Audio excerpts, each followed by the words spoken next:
بەناوی خوای بەخشندەی مێرەبان سڵاوتان لێبێت بەڕێزان باز لە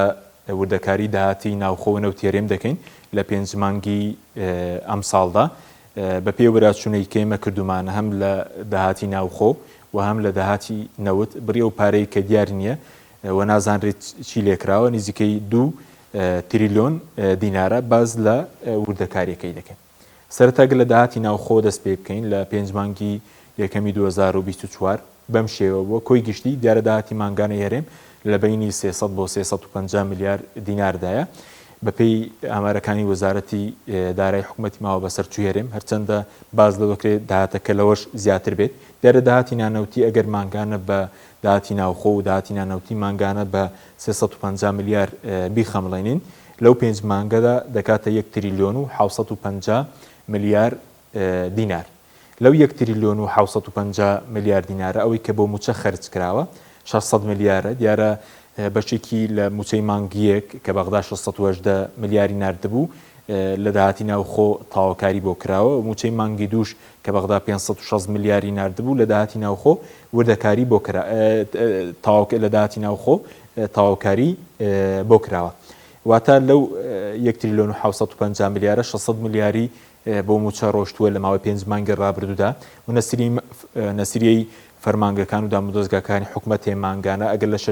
مانگانە 6 میلیارە ئەگەر بۆ پێنج مانگ کاژماریکەین 300 میلیاردەکە ئەو پارەش کە دراو بۆ بەغدا لەو 1 تریلیۆن و 750 میلیارە 85 میلیارد دراوە بە بەغدا وەک لە 150 داهاتی باج و ڕسومات بۆ مانگی دوو کە خراوەتە سەر ئەو هەژمارە بانکەی کە لە لەقیاولێری بانکی ناوەندی کراوەتەوە بۆ داهاتە ناوخۆیەکانی هەرێم. بەڵێ بینە سەر داهاتی نەوت لە پێنج مانگی ئەم ساڵدا دیارە بەپێی لێدوانی وەزیری نەوتی عێراق کە لێدوانی داوە ئێستا بەرهەمهێنانی نەوتی هەرێم 370 زیاتر لە 375,000 بەرمیل نەوتی ڕۆژانەیە 36 بۆ پاڵاوگەکانە بە پاڵاوگەکان دەدرێت و 329,000شی دەفرۆشرێت ئەگەر دیارە نرخی هەر بەرمیلێک نەوت ئێستا نەوتێرم تاڵان فرۆش کراوە لە بینی 30 بۆ 40 دلار دەفرۆشرێ ئێمە ناوەڕاستەکەمان وەردووە نرخێر بەرمیلێک نەوتمان خەمڵاندووە بە 35 دلار بە کۆی گشتی ئەگەر ئەو 329,000 لە مانگێکدا داهاتەکەی دەکاتە 500 میلیارد دینار 500 میلیارد دینار و لە پێنج مانگیژە دەکاتە 2 تریلیۆن و 500 میلیارد دینار ئەگەر واش دای بنین نیوەی بۆ حکوومەت بێت لانی کەم 2 تریلیۆنی لانی کەم تریلیۆنێک تریلیۆنی دیناری بۆ حکوومەتی ماوە بەسەر کوێرێ ماوەتەوە بەڵام نازانرێت ئێستا داهاتی ئەو نەوتە چی لێ دەکرێت وێراوەی کە 36,000ش دەفرۆشتر بە پاڵاوگەکان کە لەبری ئەوەش بڕەپارێک وەردەگیرێت واتە حکوومەت لەو پێنج مانگەدا بەلانی کەم تریلیۆنێکی لە داهاتی نەوت دەستکەوتووە بەڵام نازانرێت چی لێ دەکرێت وی دیکەشی بۆ کۆمپانیەکان ڕۆشتووە. ئەگەر باسی داهات بکەین باسی داهاتەکان بکەین دوای لێ دەرکردنی خەرجیەکان بەم شێوە بووە لە داهاتی ناوخۆ دوایەوەی کە موچە لێ دەردەکەین کە 600 میلیارد لەو پێنج مانگە بۆ موچە خەرج کراوە بۆ تاواکاری موچەی مانگیەک و دوو کە 600 میلیاری لێ دەرکەین هەروە 300 میلیاری لێ دەرکەین کە مانگانە 6 میلیارە لە پێنج مانگدا 300 میلیارد بۆ نەسیرەی فەرمانگەکان و بە هەمان شێوە 85 میلیاریشی لێ دەرکەین کە بۆ بەغدا نێردراوە بە دیارکەوی لەو پێنج مانگەدا لە دەوروبەری 800 میلیارد دینار بەپێی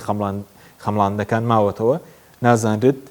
چی لێکراوە و تاکو ئێستاش حکوومەتی ماوە بەسەرچووی هەرێم ئامادەنیە لیستی داهات و خەرجیەکانی بڵاو بکاتەوە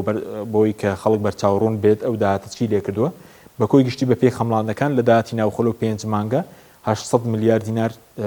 نازانرێت چی لێکراوە و لە داهاتی نەوت لە پێنج مانگی ئەم ساڵدا زیاتر لە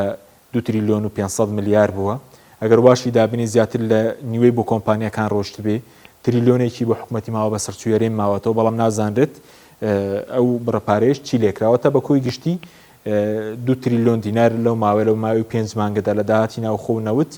بەپێی خەمڵاندنەکان نزیکەی 2 تریلیۆنە نازانرێت چی لێکراوە بە حکوومەتی ڕوونکردنەوەیکی لەسەر نەداوە بینە سەر پارەی خرجکراوە بۆ موچە لە پێنج مانگی ئەم ساڵدا بەم شێوەیە بووە لە بەغداوە 3 تریلیۆن و 831 میلیارد هاتووە دیارە